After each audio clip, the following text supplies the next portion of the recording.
फिर से स्वागत है आप लोगों का हमारे YouTube चैनल चलो देखे किस्सा में। अब तक आपने देखा कैसे मोहन ने श्रवण की कथा से प्रेरणा लिया,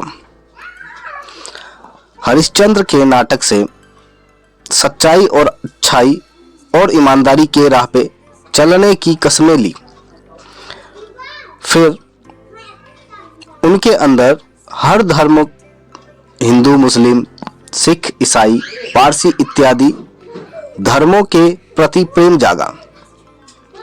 अब आगे, एक बार स्कूल इंस्पेक्टर उनके स्कूल का दौरा करने आए।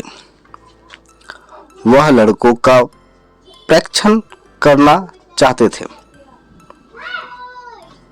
इसलिए उसने लड़कों को कुछ अंग्रेजी के शब्द सिखाए। मोहन एक शब्द का उच्चारण नहीं कर सका। उसके शिक्षक ने उन्हें अपने पड़ोसी के स्लेट से शब्द की नकल करने के लिए कहा, लेकिन मोहन ने ऐसा नहीं किया। चाहे कुछ भी हो, वह किसी को धोखा देना पसंद नहीं करते। परिणाम यह हुआ, मोहन को छोड़ के सभी विद्यार्थियों ने सभी शब्दों की वर्तनी सही लिखी। कक्षा के बाद शिक्षक ने मोहन को डांटा, जिसके कारण मोहन आहत महसूस करने लगा, लेकिन अंदर ही अंदर वह जानता था कि उसने जो किया वो सही था।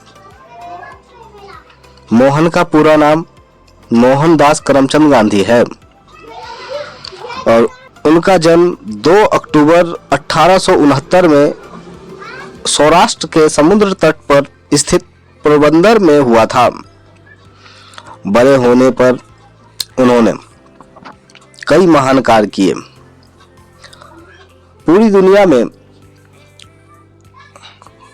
अब उन्हें महात्मा गांधी के नाम से जाना जाता है।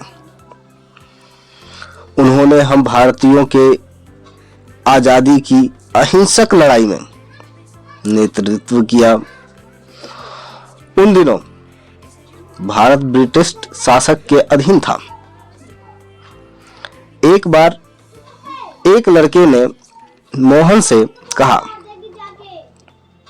क्या आप जानते हैं कि अंग्रेज इतने मजबूत क्यों हैं और वे हम पर शासन क्यों कर सकते हैं? ऐसा इसलिए है क्योंकि वे मांस खाते हैं।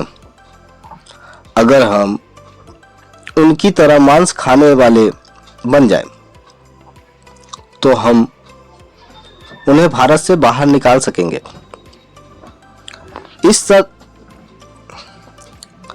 इस तर्क से मोहन अस्वस्थ हो गया, लेकिन मोहन के घर हर कोई पूरी तरह से शाकाहारी था, इसलिए उसने बाहर मांस खाने की कोशिश की। उसने इस रहस्य को किसी के सामने प्रकट नहीं किया, फिर भी उसे झूठ बोलने और माता पिता को धोखा देने से परहेज था। इसलिए अंततः उसने फैसला की कि वह दोबारा मांस नहीं छुएगा। मोहन को धूमपान करने के लिए भी ले जाया गया। इसके कारण उसे पैसे चुराने पड़े और कर्ज लेना पड़ा। जब कर्ज बढ़ गया तो उसने अपने भाई के पहने हुए सोने के कंगनों में से एक सोने का टुकड़ा चुरा लिया और कर्ज चुका दिया। लेकिन इसके तुरंत बाद उनका हृदय पश्चाताप से भर गया। उसने फिर कभी चोरी न करने का संकल्प लिया और उसने कागज के एक टुकड़े पर अपने अपराधों की स्वीकृति लिखी और उसे अपने पिता के हाथों में रख दिया, जो उस समय बीमार थे। अब आगे क्या होगा?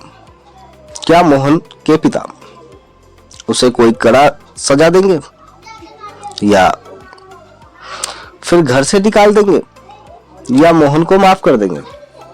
जानने के लिए सुनते रहिए बापू के आदर्श, हमारे चैनल चलो देखें किस्सा पर। धन्यवाद।